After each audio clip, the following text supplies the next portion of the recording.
The PPTA and the Ministry of Education in the second part of the show. But first, another day, another nasty aftershock in Canterbury. This one was 5. Not the biggest since September 4th, but getting up there in the aftershocks. And as it was relatively shallow and near the city, it felt big and mean to people in Christchurch. There have now been more than 2,000 aftershocks, and today's was a sharp jolt. What is going on? Joining us now, our favourite earthquake expert, Dr. Mark Quigley, lecturer in active tectonics at the University of Canterbury, a man who is probably in clover with all these case studies to do, Mark. But what is going on here? Should we still be having earthquakes as big as the one today so long after the original shake?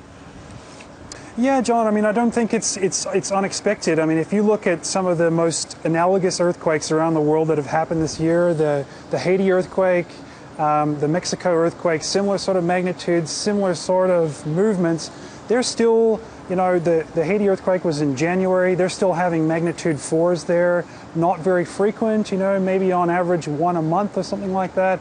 The Mexico earthquake, that happened in April, we're now you know, several months on from that, they're still having the odd magnitude 5.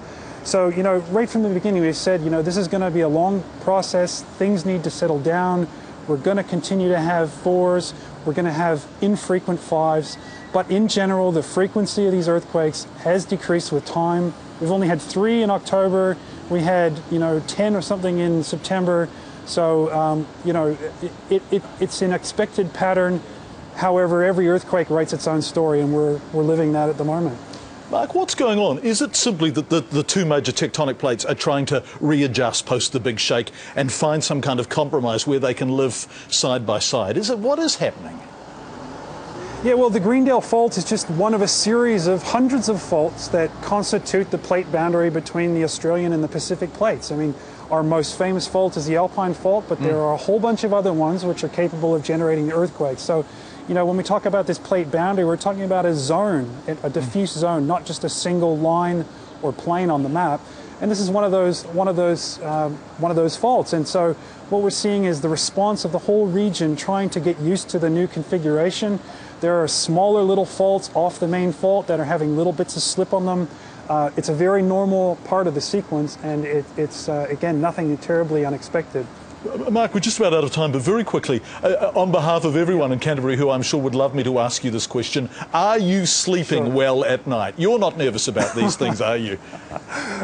Well, I mean, I think like everyone else, you know, I feel them, right? We all feel them, and it's really the unexpected that we're scared of. When it starts, we don't know how big it's going to be, and no scientist can tell you immediately, you know, during the earthquake how big that's going to be. But we can do probabilities, and we can look at past earthquakes, and we're doing our best to document this in every bit of detail that we can. Excellent. Mark Quigley, lecturer in active tectonics at the University of Canterbury. Great to talk to you as always, Mark. Thanks so much.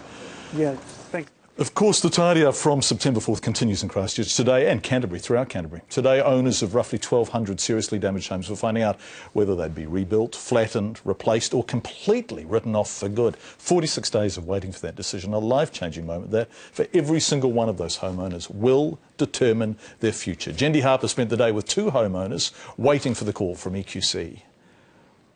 Where Arthur Greenwood goes, his portable phone goes to. Arthur, you got the phone in your hand? I have indeed. He has it with him as he shows us the sorry state of his front lawn. So Arthur, this was your pride and joy. Oh, this is your beautiful. Bowling green. This was my little Wembley. This was Wembley? Wembley Stadium, this was. It was perfectly flat, with, well, a slight gradient down with the stripes running up and down with the mowing stripes. And he takes the phone on our tour out back, where his section has dipped and risen.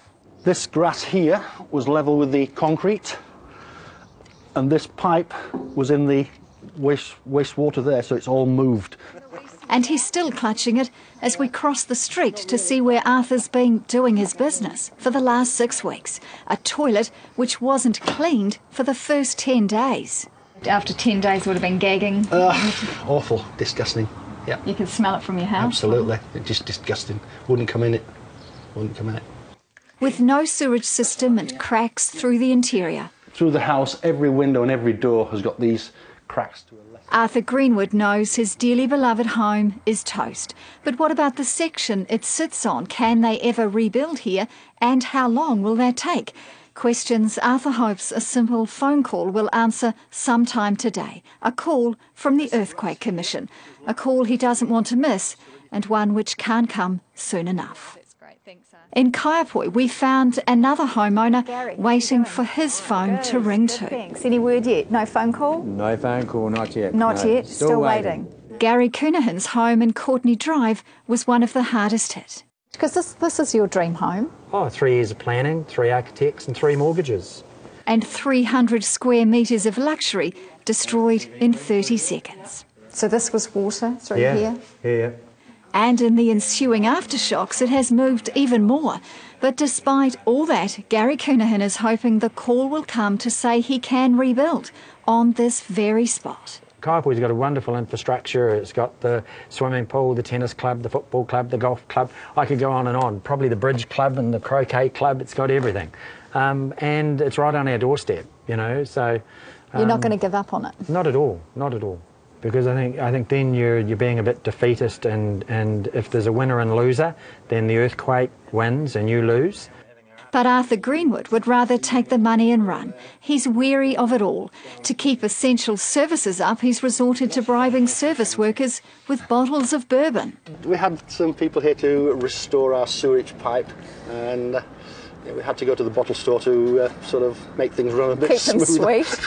But that was all right. That was all right. You felt like drinking it yourself. Absolutely.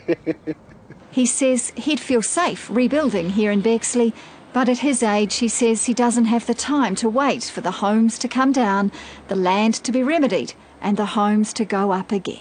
That phone goes, what would be the best case scenario? Telling me they're going to pay us out and give us our money for the house the day before it was, the day before the earthquake. At the value it was? At the value it was, yeah. And we can, at least we can do something positive and move on. It's like being in limbo is just no good for anyone. Jindy Harper reporting tonight in Christchurch. Arthur Greenwood is still in limbo. Arthur is still waiting by his phone for that call. We'll let you know what he hears. But later today, EQC did contact Gary out there in Kaiapoi with the news he was hoping for. He can rebuild his beloved property. Let's look at how those decisions are being made. And joining us now live from Christchurch Earthquake Recovery, Minister Jerry Brownlee. Minister, thanks so much for joining us on the program. How were the decisions made, particularly in the areas where liquefaction was a real problem, where there's a lot of sand and which seem prima facie to be tremendously unstable? How did you decide that people could rebuild there? Well, I didn't decide. I think that's a decision that was made by the engineers. And of course it is in conjunction with some other geotech treatment of those suburbs, and that will all become quite clear by the end of the week. So what we're wanting to do is to give people the confidence that they can safely rebuild on those sites, that with the remediation program that will be put in place, they can rebuild. And can I just take a moment to say I deeply appreciate the way in which people have been so patient about this. I know their frustrations, but it was very important that we were able to give information that could confidently be delivered, and I think we're in that position. It's still going to take quite some time, and we'll still need a lot of patience. In the sandier areas, Bexley, Avonside, places like that, if people are allowed to rebuild, will they have to rebuild in different ways? Will their foundations have to be deeper? Will there have to be some kind of floating arrangement catered for? Are there going to be provisos when people are allowed to rebuild there? Well, those decisions have got to be made by councils, but I've got to say that the districts that are affected are being very, very sensible about this. The land is going to be remediated to a level that would make it stronger than it was prior to the earthquake. So we're going over and above what the EQC has to do. Right. The government will pay for the extra treatment. So at that point, you'd have to say there is no need for those extra foundations to be put in because your land is of much more bearing capacity than it was before. But I'm not the engineer, yep. And I just want to make it clear that our decision is to make that land better than it was before. Minister, they will be some of the best places in Christchurch to build on. Excellent news. Minister, very quickly, overwhelmingly people are going to be able to rebuild. That's the good news that you're expecting them to be brought over the next few days, right? Yeah, we've just on that, there's been 600 odd contacts today. It takes a while to get to people. Sorry that it's slower, but I think it's important that people receive a call directly themselves before we start seeing the newspapers and other media carrying that information. Yeah, thanks, Minister.